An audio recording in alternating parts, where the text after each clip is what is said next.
Medical science में आपकी दिलचस्पी की वजह क्या बनी? मेडिकल साइंस में मेरी दिलचस्पी की दो मेजर वजूहात हैं। एक तो मुझे बायोलॉजी पसंद है, हमेशा से बायोलॉजी पसंद है। जब मैंने 5 क्लास में भी साइंस को पढ़ा था तो मुझे जो सब्जेक्ट पढ़ने में सबसे ज़्यादा मज़ा आता था वो ह्यूमन बायोलॉजी ही थी। कैसे हमारा खाना पेट में जाता है और निकलता क्या है, बुखार होता है तो वो कैसे ठीक होता है, आंखें कैसे दिखती हैं, कान कैसे सुनते हैं, ये सारी बातों में मुझे बहुत इंटरेस्ट था। और मैंने जो बाकी इवन जो शोज़ देखने होते हैं वो भी मेडिकल शोज़ जिसमें देर एक्सप्लेनिंग कि कैसे है और क्या है। एक तो मेरी ये वजह थी। दूसरी वजह ये बनी थी कि मैं बहुत छोटी सी थी जब मैंने एक चिड़िया को देखा था। हाँ, वो ज़ख्मी होके गिर गई थी बिल्कुल मेरे सामने। हम लोग गाँव में थे और उस चिड़िया की तकलीफ़ ने मुझे इतना मूव किया था कि मैं बहुत एक हेल्पलेस इंसान की तरह आप उसको उठा के आपने उसको पायोडीन लगाया है, पट्टी की है, आपने कोशिश की है कि उसको थोड़ा आराम मिल जाए किसी भी तरीके से।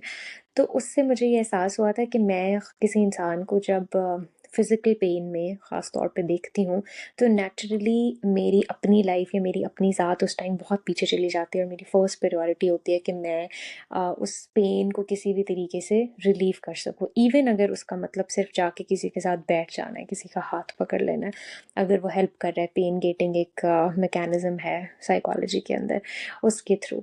तो इन दोनों का जब कॉम्बिनेशन मुझे पता चला था ग्रोइंग अप 8th 9th में, जब आपके पास चॉइस होती है कि आपने बायोलॉजी चूज़ करनी है और कंप्यूटर साइंस, तो डेफिनेटली मैं बहुत ज़्यादा अट्रैक्टेड थी टुवर्ड्स बायोलॉजी।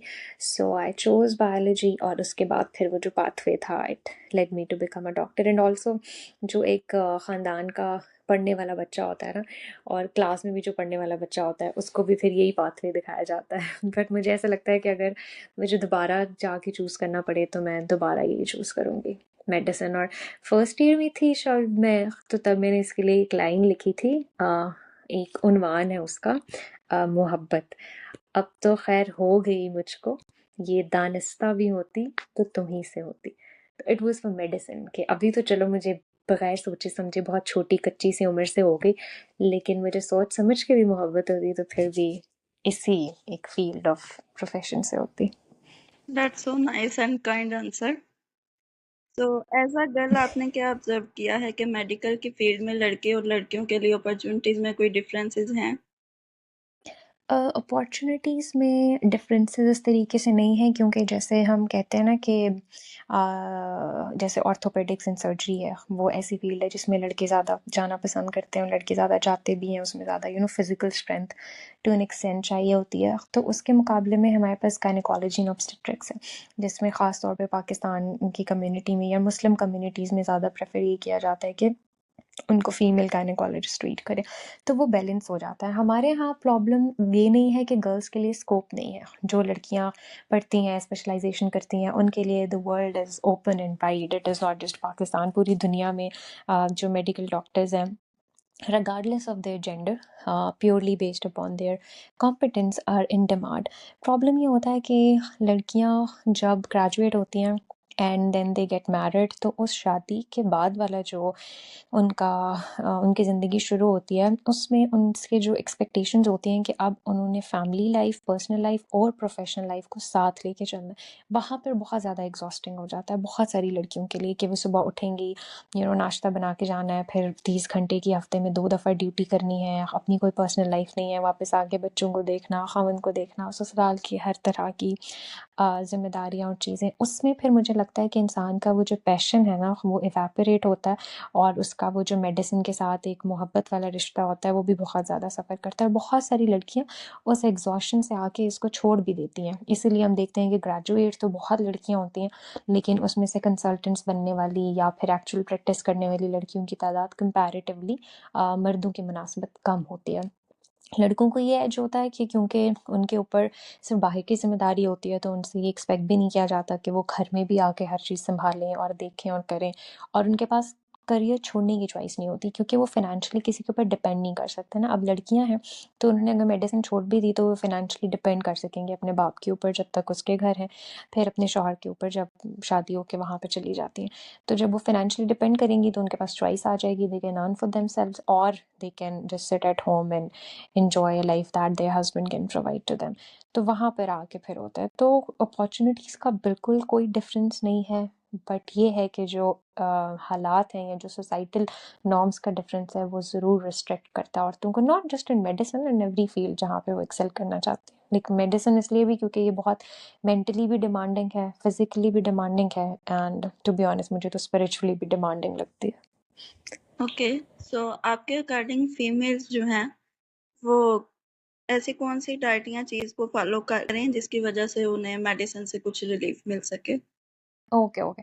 अच्छा, इसमें ना एक इसका सेगमेंट है कि अवॉइड कौन-सी करनी है चीज़ें और एक इसका सेगमेंट है कि ऐड कौन-सी करनी है चीज़ें। खाने-पीने में तो रिगार्डलेस ऑफ जेंडर, क्योंकि मर्दों और औरतों दोनों की बीमारियाँ दिल मोर और लेस थोड़े से फ़र्क के साथ एक जैसे होते हैं। तो उसमें जो वही लाइक आपने बहुत एक्सेसिव जो फैट वाली चीज़ें होती हैं, ऑयली चीज़ें होती हैं, उनको अवॉइड करना है। और उसके बाद फ़ास्ट फूड। फ़ास्ट फूड अभी जो है ना वो कार्सिनोजेन में उसका शुमार होता है कि if you are addicted to fast food, जो उसके अंदर जो सोडियम होता है वो तो एक तो एडिक्शन पोटेंशियल बढ़ाता है, उसके अलावा वो आपको इन द फ्यूचर खुदा ना खास्ता कैंसर कॉजिंग भी होता है, बॉडी को बहुत डिटोरिएट करता है मूविंग फॉरवर्ड। ऐड करने में salads, good diet, healthy diet, protein, carbs, ये सारी चीज़ें आपको ऐड करनी चाहिए। और मुझे लगता है डाइट को लेके ना ज़्यादा अच्छी एडवाइस एक न्यूट्रिशनिस्ट दे सकता है as compare to a clinical doctor. But एक चीज़ जो हमारे यहाँ लड़कियों में बहुत बहुत कम है, that is physical activity. Exercise की सूरत में, वॉक की सूरत में, खेल कूद की सूरत में, स्पोर्ट्स की सूरत में, किसी भी चीज़ की सूरत में फिजिकल एक्टिविटी आपकी रिप्रोडक्टिव हेल्थ को बेहतरीन रखती है, आपके साइकिल्स को बेहतरीन रखती है। आपके साइकिल्स टाइम पे होते हैं तो आपके जो साइकिल से रिलेटेड प्रॉब्लम्स होते हैं, weight gain, acne, mood swings, PCOS, वो सारी चीज़ें इन चेक रहती हैं। Physical activity post marital pregnancy को आसान बनाती है, डिलीवरी को आसान बनाती है, पोस्ट पार्टम जो आपकी रिकवरी होती है 2 साल की उसको आसान बनाती है। और 40 साल के बाद तो आप अपनी फिजिकल एक्टिविटी का शुक्र अदा करेंगी कि आपने तो भाग दौड़ लिया था, आपकी आदतें अच्छी थी। 45-50 में भी आपके जोड़ों में दर्द नहीं है, आपकी हड्डियाँ मजबूत हैं, आपकी बॉडी, क्योंकि जब औरत मेनोपॉज हो जाता है ना 45-50 ऑन एन एवरेज साल में, तो आपकी बॉडी का जो हड्डियों और दिल को ताकत देने वाला एस्ट्रोजन है वो पैदा होना बंद हो जाता है आपकी ओवरीज से मेनोपॉज के बाद। तो तब आपकी जो आपने पूरी ज़िंदगी अपने ऊपर मेहनत की होती है, अच्छा खाया होता है, हड्डियों पे काम किया होता है, कैल्शियम पूरा रखा होता है, धूप ली होती है, चले फिरे होते हैं, तो तब वो आपको नज़र आता है उस एज में। इसीलिए औरतें बहुत फ़ौरन मेनोपॉज़ के बाद बूढ़ी हो जाती हैं क्योंकि उन्होंने वो स्टोर नहीं होता उनके पास इतना ज़्यादा। तो जवानी में the best advice is to have to like keep these जो आपके जॉइंट्स और मसल्स हैं एक्टिव, ताकि जो इतना बड़ा लाइफ का शिफ्ट है उसमें भी और मूविंग ऑन आपकी जो सारी हेल्थ है उसमें भी you feel more active and more productive through out. Okay, it's so helpful. So medicine और डॉक्टर्स के बारे में ऐसी कौन सी assumptions हैं जो खास तौर पे फीमेल्स की तरफ से आपको मिली? जो फीमेल्स ने अजम्पशंस पूरी सोसाइटी की तरफ से प्रॉबेबली हैं, आजकल तो वो शायद ज़्यादा हो गई हैं, ख़ास तौर पे जैसे डॉक्टर महविश का भी हमने देखा कि शी गॉट, अल्लाह माफ़ करे, ब्रूटली मर्डर्ड पिछले हफ्ते में ही। वो एक तो है कि डॉक्टर्स जो हैं वो ठीक से बात नहीं करते, डॉक्टर्स बहुत रूड होते हैं और डॉक्टर्स ठीक से टाइम नहीं देते और डॉक्टर्स जो हैं वो बात नहीं सुनते और इस तरह की चीज़ें। अब उसमें वो पीछे ये नहीं देखते कि जो डॉक्टर अभी आपके सामने खड़ा है वो अभी अपनी ड्यूटी के 25वें घंटे पे चल रहा है या अपनी ड्यूटी के 30वें घंटे पे चल रहा है और उसको ये भी नहीं याद होगा कि उसने लंच भी किया, उसने खाना ठीक से खाया नहीं खाया, उस चाय उसने पी है, कॉफ़ी पी है, कुछ भी नहीं, बस वो चल रहा होता है। इवन हेक्टिक डेज पे तो आपको होश भी नहीं होता कि आपका खाना क्या है और आपका पीना क्या है।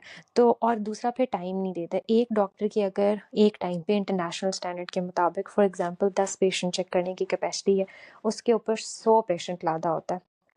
इमरजेंसी में भी, ओपीडी में, ये मैं सरकारी अस्पतालों की बात कर रही हूँ। तो उस तरह की कंडीशन में आप डॉक्टर से क्यों ये एक्सपेक्ट करते हैं कि वो जो टाइम उसको 10 मरीज़ों को आराम सुकून से देना था वो 100 मरीज़ों को कैसे वो टाइम देगा।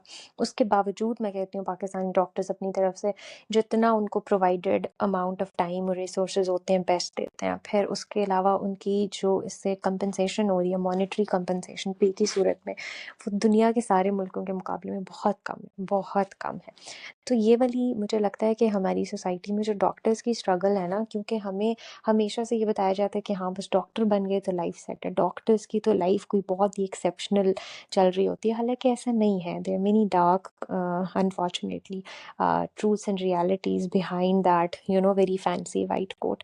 तो एम्पैथी जैसे डॉक्टर्स में होनी चाहिए पेशेंट्स के लिए, वैसे पेशेंट्स में, उनके अटेंडेंट्स में और इन जनरल सोसाइटी में होनी चाहिए डॉक्टर्स के लिए, कि वो भी इंसान है और वो जिस तरह के इन्वायरमेंट्स में काम कर रहे हैं उनको भी margin of being a human ज़रूर देना चाहिए। ओके। सो गवर्नमेंट और प्राइवेट हॉस्पिटल्स में पेशेंट्स के लिए जो ज़्यादा प्रॉब्लमेटिक चीज़ है वो क्या आप देखी है, आपने ये ऑब्जर्व की है? अच्छा, डिपेंड करता है। अभी जो हॉस्पिटल्स हैं ना उनकी भी टाइप्स हैं। जैसे टर्शरी केयर हॉस्पिटल वो हॉस्पिटल होता है जिसमें हर तरह की केयर प्रोवाइड की जाती है, सर्जरी भी, मेडिसिन भी, कैथ लैब भी होती है। कैथ लैब से मुराद ये होता है कि खुदा न खासा दिल का दौरा पड़ गया तो एंजियोप्लास्टी करने की सहूलत उस अस्पताल में मौजूद है। तो अगर टर्शरी केयर हॉस्पिटल जैसे पाकिस्तान में कोई, इस्लामाबाद में मुझे कहा जाए कि आप शिफा इंटरनेशनल चूज़ करें या पिम्स चूज़ करें अपने इलाज के लिए, तो ऑब्वियसली अगर मेरे पास पैसे होंगे तो मैं शिफा इंटरनेशनल चूज़ करूँगी, पिम्स नहीं। नॉट बिकॉज पिम्स के डॉक्टर्स कॉम्पिटेंट नहीं है या पिम्स में अच्छा इलाज नहीं होता, बट बिकॉज शिफा में मेरी जो quality of peace and care है वो ज़्यादा होगी। शिफा में मुझे जो रूम मिलेगा, जो बेड मिलेगा, वो साफ़ सुथरा बेड होगा, साथ अटैच वॉशरूम होगा, इतना रश नहीं होगा, आराम से डॉक्टर आएगा, देखेगा, सुनेगा, बाद इलाज होगा और चलेगा। लेकिन उससे जो पैसा मेरी जेब से जाएगा, insane amount of money, that is the only problem there. PIMS में मेरा इलाज उसी क्वालिटी का होगा, हो सकता है उससे अच्छा इलाज हो, जो कॉम्पिटेंस डॉक्टर की भी बात किया जाए। लेकिन पिम्स में हो सकता है मुझे इमरजेंसी में भी बेड ना मिले, स्ट्रेचर ना मिले, मैं इमरजेंसी जाऊँ तो सारे स्ट्रेचर्स पहले से भरे हों, डॉक्टर मेरे पास हो सकता है कि 20 मिनट आधा घंटा लेट आए, क्योंकि वो आधा घंटा 20 मिनट मेरे से सीरियस मरीज़ों को चेक कर रहा था, तो मुझे वो प्रायोरिटी इन केयर ना मिले, फिर मुझे रूम ना मिले उनके वार्ड में, मुझे वार्ड से बाहर स्ट्रेचर पे लगा के रखा जाए, फिर वेट करना पड़े मेरी सर्जरी का। तो जो गवर्नमेंट हॉस्पिटल है उस पे पेशेंट लोड बहुत ज़्यादा है, बहुत ज़्यादा है। हमें मज़ीद बहुत अस्पतालों की ज़रूरत है ताकि एक गवर्नमेंट हॉस्पिटल पे पेशेंट लोड कम हो। जब पेशेंट लोड ज़्यादा होता है तो फिर आपका जो पेशेंट का सेटिस्फेक्शन रेट है वो बहुत कम हो जाता है। वही वाली बात है ना कि अगर कैपेसिटी 10 मरीज़ों की आपने 100 डाल दी तो क्या असर होगा।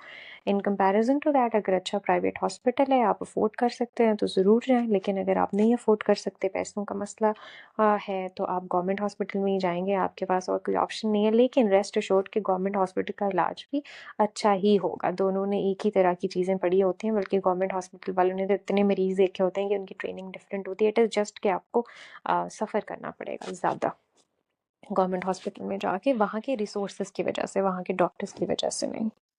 ओके। सो आपने मेंटल हेल्थ के अकॉर्डिंग ये चीज़ ऑब्जर्व की है कि एलीट क्लास की जो वीमेंस हैं और जो मिडिल क्लास या लोअर अपर क्लास हैं, उनके मेंटल इश्यूज क्या होते हैं, क्या डिफरेंसेस होते हैं उन दोनों में? अच्छा, इसको लेके ना हमारी स्ट्रगल्स बहुत डिफरेंट हैं। अब जैसे मिडिल क्लास या लोअर मिडिल क्लास की ख़वातीन या इवन अपर मिडिल क्लास की ख़वातीन से तो हमारा डायरेक्ट रब्ता है, हम उनसे रोज़ उनके साथ उठते हैं, बैठते हैं, ख़ुद भी उनमें हैं, तो आपको ज़्यादा अच्छे से पता होता है कि उनकी मेंटल हेल्थ स्ट्रगल्स क्या हैं। जैसे हमारी जो लोअर मिडिल क्लास की मेंटल हेल्थ स्ट्रगल, उनको तो पता भी नहीं मेंटल हेल्थ क्या है। उन्होंने सुबह उठना है, पूरे घर का काम करना है, बच्चों को पालना है, शौहर को देखना है, 10 और लोगों के खाने पकाने हैं, कपड़े धोने हैं, सारा जो घर का डोमेस्टिक काम है वो सारा करना है, रात को सो जाना है थक हार के। उनके अंदर जो भी प्रॉब्लम्स होंगी वो बहुत कम हमारी औरतों में कन्वर्जन डिसऑर्डर के थ्रू प्रेजेंट करती हैं, जैसे इस औरत को जिन चिमट गया या इस औरत को दौरे पड़ने लगे हैं। ये जो साइकोलॉजिकल अंडरलाइंग प्रॉब्लम्स होते हैं वो इस तरीके से प्रोजेक्ट करती हैं, तो उनकी ज़िंदगी में तो मेंटल हेल्थ अवेयरनेस नहीं है, तो दे डोंट नो कि क्या प्रॉब्लम्स हैं। लेकिन प्रॉब्लम्स ऑब्वियसली ये लिटरेसी है, उसके बाद पावर्टी है, लैक ऑफ रिसोर्सेज है। फिर जब आप ऊपर वाली क्लास में आते हो जहाँ पे औरतें पढ़ी लिखी हैं, तो अगेन वहाँ पे फिर जॉब है, वहाँ पे करियर है, वहाँ पे कंपटीशन है, वहाँ पे ये सारी चीज़ें हैं जिनकी वजह से कांस्टेंट उनकी बॉडीज़ और माइंड्स जो हैं देर अंडर स्ट्रेस। फिर औरतों का एक जो नेचुरल मंथली मेंस्ट्रुअल साइकिल है उससे रिलेटेड भी प्रॉब्लम्स होते हैं। उनका जो प्री मेंस्ट्रुअल सिंड्रोम है उसमें they very agitated, aggressive, anxiety issues, panic attack, particularly university going girls में ये बहुत ज़्यादा है।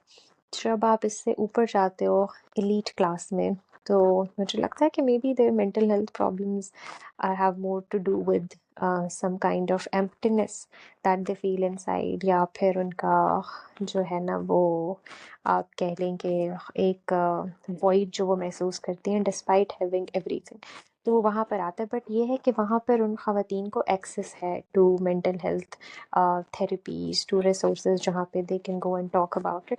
जो हमारी लोअर क्लास की ख़वातीन हैं जिनके पास मुश्किल से ये होता है कि घर महीने का चल जाता है, उनके पास एक्सेस नहीं है मेंटल हेल्थ का। तो mental health for them is not a necessity, mental health for them is a luxury जो वो at this point in time पे अफोर्ड नहीं कर सकती। रही बात बिल्कुल मिडिल में जो लोग आते हैं दोनों के, तो उनका ये है कि sometimes they afford the therapy, sometimes they don't, but struggles इनकी बहुत डिफरेंट है तीनों क्लासेस की फाउंडेशन सेम होने के बावजूद। सो एक as a career oriented woman, एक आप जो है अपने करियर को और मैरिज को किस तरह साथ साथ लेके चलेंगी, या उसको कामयाब करने की कौन सी रीजंस हो सकती हैं? अच्छा, at some point in her life कोई भी जो खातून होती है ना, वो at crossroads of both ज़रूर खड़ी होती है कि she has to choose between career and she has to choose between family, career and family both. इसमें जो एक सिंगल हैंडेडली सबसे इम्पॉर्टेंट रोल होता है ना, वो आपकी फैमिली की सपोर्ट होती है।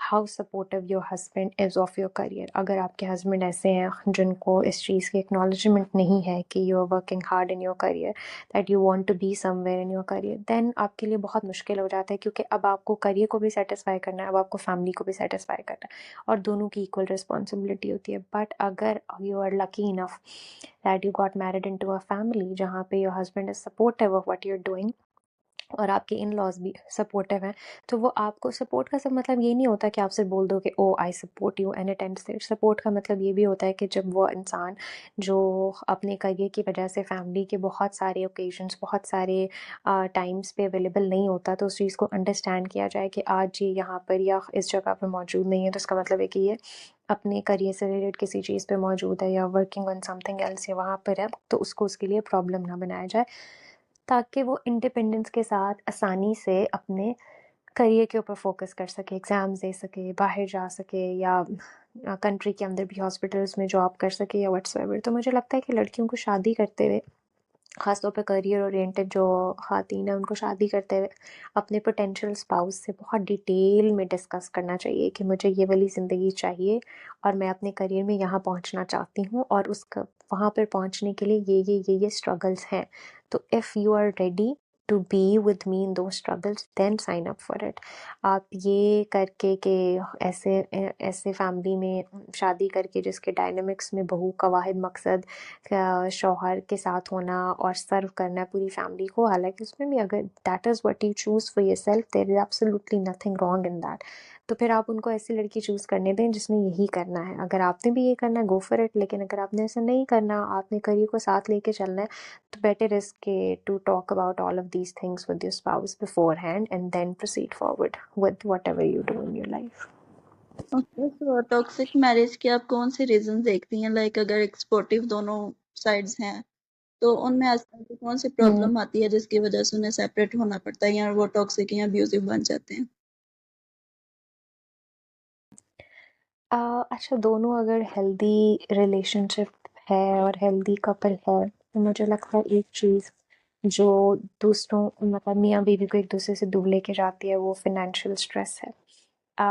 अगर आपकी शादी शुरू हुई थी ठीक तरीके से, लेकिन उसके बाद अब बहुत ज़्यादा फाइनेंशियल स्ट्रेस है, तो वो मेंटली बहुत ड्रेन करता है लड़के को भी और लड़की को भी। और इस ड्रेन होने के बाद उनके अंदर जो नेचुरल फ्रस्ट्रेशन है ना, वो एक दूसरे के ऊपर निकल रही होती है, और वो एक अनहेल्दी डायनामिक डेवलप हो जाता है।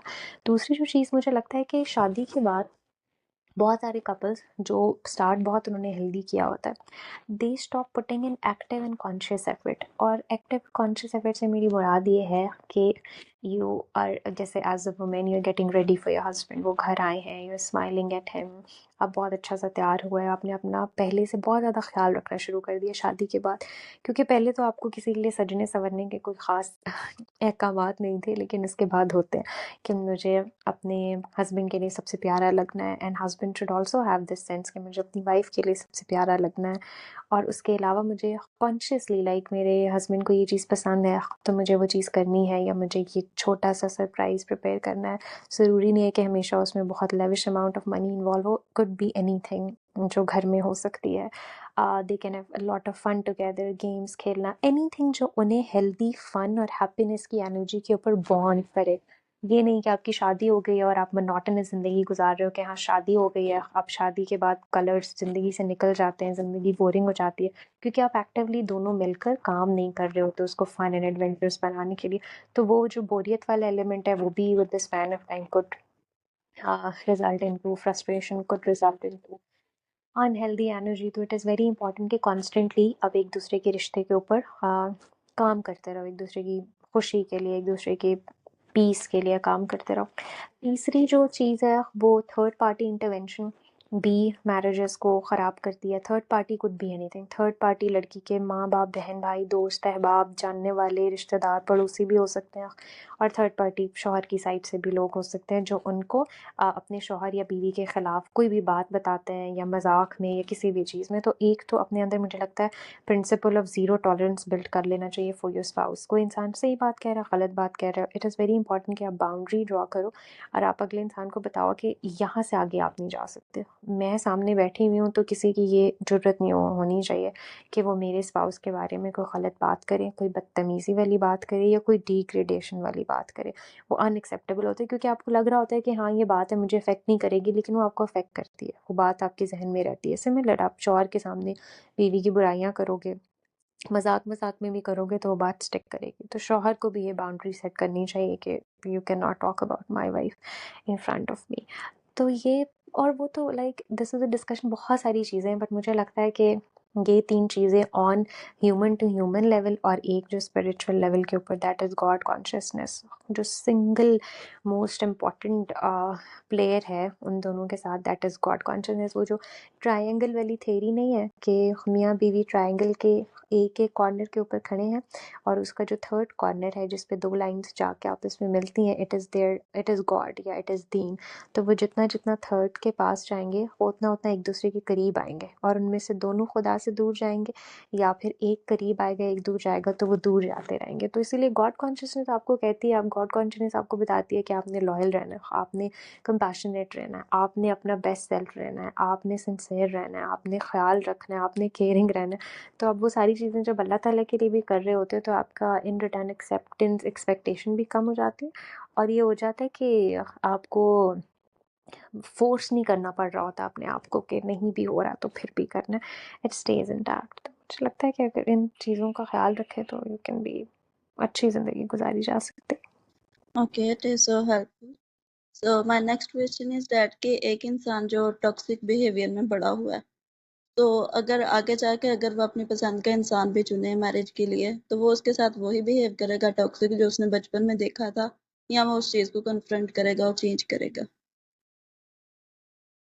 अच्छा, जब आप 18 साल के हो जाते हैं ना, you are in 18 plus adult grown man या फिर you are in 18 plus adult grown woman, तो उसके बाद बहुत ज़रूरी होता है कि आप अपने आप को जानने की कोशिश करें, आप अपने पैटर्न्स को देखें, आप बैठें अपने साथ और अपने आप को जानें कि मेरे अंदर ये प्रॉब्लम किस वजह से है।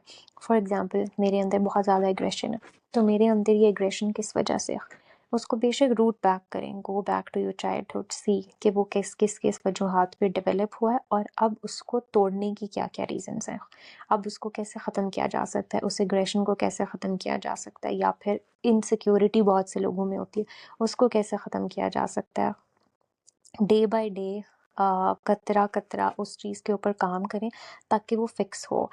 जब तक एक इंसान खुद अपने साथ नहीं बैठेगा, खुद अपने प्रॉब्लम्स को रिकग्नाइज नहीं करेगा और खुद उन पे एक्टिवली काम नहीं करेगा उनको हल करने के लिए, कोई दूसरा इंसान by a general rule of default ना तो उसको चेंज कर सकता है, ना उसको बदल सकता है, ना उसके ट्रॉमास को हील कर सकता है। ये इंसान की अपनी बहुत पर्सनल जर्नी होती है। हम कहते हैं ना कि नहीं, बाय एन एज इंसान चेंज नहीं होता। हम जिस दीन को फॉलो करते हैं, सहाबा कराम की क्या क्या एजेस थी जिस पर उन्होंने शराब के मटके तोड़ दिए थे, उससे बड़ी क्या एडिक्शन थी, उन्होंने अपनी ज़िंदगी को फ्रॉम ए टू जी पूरा रिफ्रेम किया था जो रिलीजियस कॉन्स्ट्रक्ट आया था उसके ऊपर। तो अगर वो पूरा सर से पाँव तक बदल सकते हैं, बल्कि सिर्फ वो एक दो सहाबा की बात नहीं है, 23 साल में पूरा जो अरब है उसकी काया ही पलट दी गई थी। जहाँ जहाँ पर इस्लाम गया था उसने बहुत लाइफ चेंजिंग ट्रांसफॉर्मेशंस लेकर आई थी, जिन्होंने इंडिविजुअल और स्पिरिचुअल लेवल के ऊपर लोगों की ज़िंदगियों को बिल्कुल 360 के एंगल पे चेंज कर दिया था। तो मैं तो इस आर्ग्यूमेंट को मानती ही नहीं हूँ कि you can not change your self. एक दफ़ा बचपन की वजह से या किसी भी वजह से कोई हैबिट डेवलप हो गई या कोई ट्रॉमा रिस्पॉन्स डेवलप हो गया तो वो चेंज नहीं हो सकता। There here exactly where neuroplasticity comes into play. Neuroplasticity ये कहती है कि आपके दिमाग में हर वक्त न्यूरॉन्स बन रही हैं, टूट रही हैं, न्यूरोनल कनेक्शंस बन रहे हैं, टूट रहे हैं, बन रहे हैं, टूट रहे हैं। तो आप किसी भी टाइम अपने पुराने न्यूरोनल कनेक्शन को, हमारे हैबिट्स, हमारे ट्रॉमा रिस्पॉन्सेज, हमारी आदात व खसाइल, इवन फितरत, ये सब वो न्यूरोनल कनेक्शंस है। तो पुराना न्यूरोनल कनेक्शन जितना मर्जी मजबूत होगा, अगर उसको एक्टिवली तोड़ा जाएगा और सब्सटीट्यूट किया जाएगा एक बेहतर और हेल्दी न्यूरोनल कनेक्शन से, तो people can change any time, but only when they themselves want to change. अगर आप एक टॉक्सिक आदमी के साथ या टॉक्सिक औरत के साथ ये सोच के शादी कर रहे हो कि मैं इसको चेंज कर लूँगा, वो बहुत बहुत बड़ा रिस्क है। Not something that I would take for myself, not something that I would give an advice to take for somebody who I love, कि आप जो है वो इतना बड़ा रिस्क लें। तो हमें एज ए ह्यूमन बीइंग अपने चाइल्डहुड की, अपनी ज़िंदगी की, क्योंकि अगला इंसान रिस्पॉन्सिबल नहीं है हमारे बचपन और पेन के लिए, रिस्पॉन्सिबिलिटी खुद लेनी पड़ेगी और उसको हमें खुद फिक्स करना पड़ेगा। हम सपोर्ट कर सकते हैं, हम उस जर्नी का पार्ट हो सकते हैं, but in the end responsibility भी मेरी अपनी है और उसको ठीक करने की पावर भी मेरे अपने पास है। ओके, सो एक इंसान है, यानी कि एक फीमेल है जिसके बहुत ज़्यादा बड़े गोल्स हैं, वो उन्हें अचीव करना चाहती है लेकिन वो कर नहीं पा रही। लाइक उसे ये होता है कि पहले ये चीज़ मुझे मिल जाए, इतना फाइनेंस हो जाए, ये चीज़ हो जाए तब मिलेगा। तो इस सिचुएशन में उसे क्या करना चाहिए और वो अपने दिमाग को किस तरह एक्टिव रख सके कि वो ज़ून आउट ना हो? अच्छा, कभी भी कोई भी बड़ा ड्रीम या कभी भी कोई भी बड़ा करियर गोल अचीव नहीं होता जब तक छोटी छोटी छोटी चीज़ें मिलकर उस तक नहीं पहुंचती। That is the rule of compounding. आप छोटी छोटी छोटी छोटी कम कम कम कम चीज़ों को मिलाते रहते हैं तो वो बड़ा बनती हैं। और आपको वो छोटी चीज़ें अपने रिसोर्स के मुताबिक देखनी होती हैं। फॉर एग्ज़ाम्पल, अगर आप एक बीज को बो दो जाकर एक ऐसी ज़मीन पर जिसमें बारिशें कम होती हैं, जिसमें पानी कम आता है, लेकिन वो अपने आप को, अगर उसने ग्रो करना है, वो फर्टाइल लैंड है, तो वो अपने आप को अडेप्ट करता है उस पानी को एब्जॉर्ब करने पे, उस ज़मीन की पीएच पे, उस ज़मीन में जो अवेलेबल रिसोर्सेज हैं उनके ऊपर। बजाय इसके कि वो ये कहे कि नहीं, अगर मैं किसी बहुत ही फर्टाइल ज़मीन के ऊपर ऐसी जगह पर लगाया जाता है जहाँ मुझे रोज़ पानी तभी मैं दरख्त बनता, तो वो कभी भी उसमें से बाहर नहीं निकलेगा। इसी तरीके से इंसान को अपने जो अवेलेबल रिसोर्सेज हैं, फाइनेंशियल हो गया, फैमिली हो गया, सपोर्ट सिस्टम हो गया, कनेक्शंस हो गए, networking, university, degree, talent, whatsoever, ये सारे रिसोर्सेज होते हैं। अपने रिसोर्सेज आइडेंटिफाई करनी चाहिए और उन रिसोर्सेज को देखते हुए जो बेस्ट पॉसिबल एफर्ट है वो देनी चाहिए। क्योंकि देखिए, हमारे हाथ में सिर्फ एफर्ट है, रिजल्ट उसका हमें अल्लाह ताला ने देना है। अगर हम एक के ऊपर अपना पेन रख के ये इमेजिन करेंगे कि हम पूरी सवाने उम्री तहरीर कर दें, तो वो हम नहीं कर सकते, क्योंकि अभी हम सिर्फ ए में, हमने तो अभी लेटर्स भी नहीं सीखना ठीक से सीखे, तो हम कैसे वर्ड्स बना के, सेंटेंसेस बना के पूरी किताबें लिखेंगे। तो यूजली मसला ये होता है कि हमारी आंखों के सामने किताब होती है और बजाय इसके कि वो किताब हमें इंस्पायर और मोटिवेट करे, वो किताब हमें डिसअपॉइंट कर रही होती है गोल की सूरत में, कि इतना बड़ा मैं इसको कैसे चढ़ूँगी और मैं इसको कैसे पहुंचूंगी। तो उसके लिए बेस्ट एडवाइस यही होती है कि जो आपके पास है, give your best in that. अगर आपको लगता है कि मैं इस कैपेसिटी में जितना मुझसे बेस्ट हो सकता था मैंने दिया है, और फिर आपको रिजल्ट मिलता है। जहाँ पे आपके लूप होल्स हैं वहाँ पे फिर you have to fix them. बाकी चीज़ें अल्लाह ताला आसानी करते हैं तो आ जाती हैं कहीं ना कहीं से। ओके, सो आपकी ऐसी कौन सी प्रॉब्लम है जो अगर कोई दूसरा सॉल्व करे तो आप उसे पे करेंगी? दूसरा सॉल्व करे तो मैं उसको पे करूँगी। काफ़ी सारे प्रॉब्लम्स के सॉल्यूशंस पे ऑलरेडी हम पे कर रहे होते हैं। सबसे बड़ा तो आपका हेल्थ एंड फिटनेस होता है, उसके अलावा फूड। मतलब अभी करंटली, मतलब ऐसा कोई प्रॉब्लम नहीं है मेरा जिसके बारे में मैं सोचूं कि करंटली उसका कोई पेएबल हल नहीं है। मतलब जो भी आपके प्रॉब्लम्स हैं, there is a solution to it and you can pay for it and you can get that solution. ऐसा कोई प्रॉब्लम मेरे दिमाग में नहीं है कि जिसका अभी तक पेएबल सॉल्यूशन मौजूद नहीं हो। ओके, सो स्ट्रेस और मायूसी की हालत में हमें क्या चीज़ करनी चाहिए जो फौरी तौर पे हमें होप और मोटिवेशन दे सके? वो स्ट्रेस और जो मायूसी है ना, ये दोनों इमोशंस इतने कॉम्प्लेक्स हैं कि कोई इसका ना वन लाइनर ट्रीटमेंट या वन लाइन कोई ऐसा टीका नहीं है जो आप लगाओ। कोई ऐसी लाइन नहीं है जो आप सुनो और आप विद इन सेकेंड्स बिल्कुल ठीक हो जाओ। क्योंकि ये जो अननेसेसरी होप हम अपने हिसाब से लगा लेते हैं ना कि देखो यार ये वाली लाइन पढ़ के ये वाली चीज़ करके तो बाकी सब तो ठीक हो जाते हैं, मैं क्यों नहीं ठीक हो पा रही, तो वो आपको मज़ीद डिप्रेस करती है वो चीज़। तो स्ट्रेस और जो ये डिसअपॉइंटमेंट या मायूसी है, इन दोनों के लिए पहले तो आपको रूट कॉज देखना पड़ेगा कि हो क्यों रहा है। आपको स्ट्रेस एग्ज़ाम का है, ठीक है? जब तक आप वो एग्ज़ाम दे के क्लियर नहीं करोगे, मैं आपको यहाँ पर जितना बड़ा स्ट्रेस मैनेजमेंट टेक्निक सिखाती रहूँ और बैठ के जो मर्ज़ी करती रहूँ, जब तक आपका एग्ज़ाम नहीं होगा, वो स्ट्रेस आपका पीछा नहीं छोड़ेगा। इसी तरीके से जैसे डिसअपॉइंटमेंट है या मायूसी है, तो उसके भी रूट कॉज में जाना बहुत इंपॉर्टेंट है कि वो आ कहाँ से रही है, और फिर जहाँ से वो आ रही है उस चीज़ को कंट्रोल करना इंपॉर्टेंट है कि वो वहाँ से आना, जहाँ से भी वो आ रही है उसका जो रूट है उसको पकड़ कर उसको सॉल्व किया जाए। अब बहुत से लोग हैं वो क्लिनिकल डिप्रेशन में होते हैं, वो क्लिनिकल स्ट्रेस में होते हैं। क्लिनिकल स्ट्रेस से मुराद ये है कि आपका एग्ज़ाम भी नहीं है, कुछ और भी नहीं है, कोई ऐसी अपेरेंट चीज़ नहीं है जो आपको परेशान करी है, बट उसके बावजूद you are under a hell lot of stress. तो उसमें फिर अगर आप किसी को कहते हो ना कि जैसे I could have very easily said कि you should just go meditate for 10 minutes। Meditation help many people, it helps me when I have to cope up with my stress, but not every time. So if I would just tell people that meditation is the sure short answer to your stress, they will go meditate after their stress, but they won't feel anything, they won't get better with that meditation। तो फिर उनको लगेगा कि I have lost hope। तो वो बजाय इसके कि वो उससे होप लें, वो मज़ीद उससे होप को दूर कर देंगे। तो इसलिए इसका वन लाइनर आंसर कोई नहीं हो सकता, you have to find out कि क्या करना है, but you can tell with your own experience. जैसे फॉर मी कि आपके लिए मायूसी में क्या चीज़ सबसे ज़्यादा काम की, तो मुझे लगता है मेरे लिए मायूसी में ये एहसास कि there is an existence of God, Allah Taala की सूरत में, और फेथ बेस्ड जो रीअश्योरेंसेस हैं जो हमें कुरान मजीद से मिलती हैं, जो हमें सीरत से मिलती हैं, जो हमें मल्टीपल प्रॉफिट की ज़िंदगियों से मिलती हैं। तो जब आप इस वाले नॉलेज में अपने आप को ग्राउंड करते हो और आपको कोई क्लिनिकल प्रॉब्लम नहीं है, I keep mentioning clinical problems again क्योंकि वो हार्मोनल इम्बैलेंस की वजह से डिप्रेशन होता है, वो कुरान मजीद ना पढ़ने की वजह से डिप्रेशन नहीं होता, और वो फिर आपका क्योर प्रॉपर एक मेडिकल पाथवे से होता है। तो अगर आपका वो डिप्रेशन या वो स्ट्रेस नहीं है, ज़िंदगी में नॉर्मल स्ट्रेस हर इंसान एक्सपीरियंस करता है, नॉर्मल सिचुएशन हर इंसान एक्सपीरियंस करता है।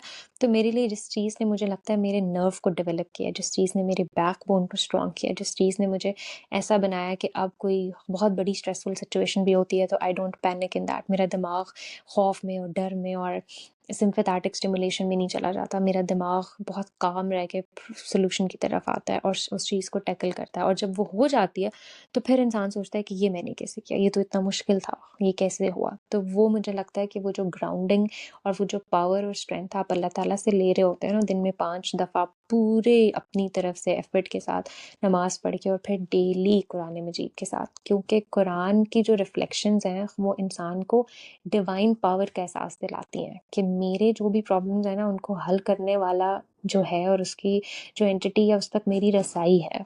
So I think for majority of the people, knowledge of religion and knowledge of God, true knowledge of God, can help them develop a spine that will, easily cope with the stress that is projected at them in this life. Okay, so आपके observation के मुताबिक अगर society से females के लिए education का option ही ख़त्म कर दिया जाए, तो उनके पास ऐसी कौन सी चीज़ है जिस पे वो सर्वाइव कर सकेंगी?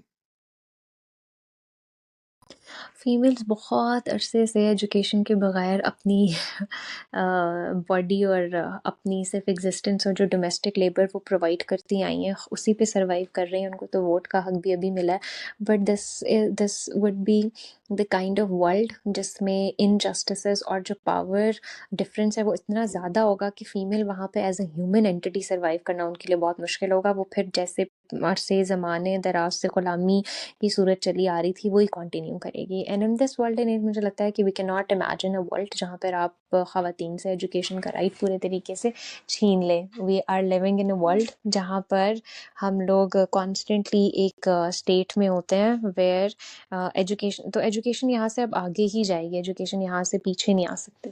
Okay, so my second last question is that के जो लड़कियां डॉक्टर बनना चाहती हैं, आप उनके लिए कोई ऐसी एडवाइस दें जो लाइक के लिए जो गूगल या बाकी चीज़ों से अलावा प्रैक्टिकल लाइफ में मायने रखती है। अच्छा, जो भी लड़कियां डॉक्टर बनना चाहती हैं ना, पहले तो आप देखें कि आप डॉक्टर बनना क्यों चाहती हैं। अगर तो आप डॉक्टर इसलिए बनना चाहती हैं कि आपको अपने पेरेंट्स को सेटिस्फाई करना है और आपको फ़लानी की ख्वाहिशात पूरी करनी है और आपको ढमकाने का करना है, तो it is a very dangerous and risky arena. पहले देखें कि आप डॉक्टर ख़ुद अपने इंटरेस्ट, अपनी मर्ज़ी और अपनी जो पर्सनल मोटिवेशन है उसकी वजह से बनना चाहती हैं। और दूसरी बात, अपने अंदर 2 चीज़ें बिल्ड करें। एक तो कंसिस्टेंसी पढ़ाई की कंसिस्टेंसी, क्योंकि medicine is an ever evolving field. आपको आज से लेकर जब तक आप मेडिसिन में हैं आपको पढ़ना है और आपको बहुत ज़्यादा पढ़ना है। तो अगर आपके अंदर स्टेमिना नहीं होगा ना हर रोज़ बैठकर पढ़ने का, तो आपके लिए एक एग्ज़ाम पास हो जाएगा, उसके बाद दूसरा है, तीसरा है, चौथा है, पाँचवां, नेवर एंडिंग एग्ज़ाम्स कभी ख़त्म ही नहीं होते। तो वो अगर आपका कॉन्स्टेंट ग्रिड डेवलप हुआ होगा उससे बनेगा। तो consistency to study every single day अपने अंदर पैदा करें। और दूसरा, इमोशनल रेगुलेशन वाली हेल्थ, वो किसी चीज़ से भी आती है। वो मैंने पिछले क्वेश्चन के आंसर में भी कहा ना कि कुछ लोगों के लिए इट कम्स फ्रॉम फेथ, कुछ लोगों के लिए इट कम्स फ्रॉम एक्सरसाइज, कुछ लोगों के लिए it comes from a lot of reading and knowledge and what बहुत बहुत ज़्यादा मल्टीपल पाथवेज हैं जिनके थ्रू आप इमोशनल रेगुलेशन को सीख सकते हैं और अपना स्ट्रॉन्ग बिल्ट बना सकते हैं when it comes to stress, क्योंकि it is also very stressful field. तो अगर आप के अंदर स्ट्रेस मैनेजमेंट नहीं है ना, तो ये आपको बहा ले जाती है और बहुत एग्जॉस्ट करती है। सो बिल्ड दी जो आपका स्टूडेंट मसल है उसको अच्छे से बिल्ड करें, और जो आपका स्ट्रेस मसल है, एमिगडाला है ब्रेन में जो स्ट्रेस को कंट्रोल करता है, उसको छोटा करें ताकि वो ओवर फायर ना करे हर चीज़ के ऊपर। इन्वेस्ट, मुझे लगता है anything and everything can be achieved in this life when you are just consistent and passionate enough to achieve it and do it based on your own। मतलब आपका अपना ज़ाती फैसला होना चाहिए 100%। ओके, सो मेरा लास्ट क्वेश्चन ये है आपसे कि आपका मेरे साथ एक्सपीरियंस कैसा रहा और आप मुझे मज़ीद ग्रोथ के लिए क्या एडवाइस देना चाहेंगी? आपके क्वेश्चंस अच्छे प्रिपेयर्ड वेल स्ट्रक्चर्ड थे, अच्छी जो है वो डिस्कशन हुई।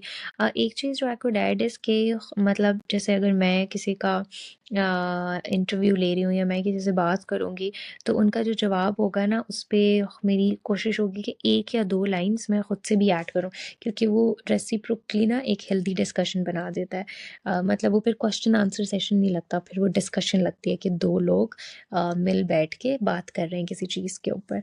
तो आई थिंक अगर वो ऐड हो जाए तो रेस्ट इज़ वेरी गुड, माशाल्लाह। Thanks for watching this podcast till and. जाने से पहले आप लोगों ने आज अगर एक चीज़ भी सीखी है तो उस पर अमल करें, 1 पेज प्लान लिखें और हेल्प के लिए हमारे ईमेल एड्रेस पर अप्रोच करें। Don't forget that your existence as a women empowers you to reshape your destiny. Good luck.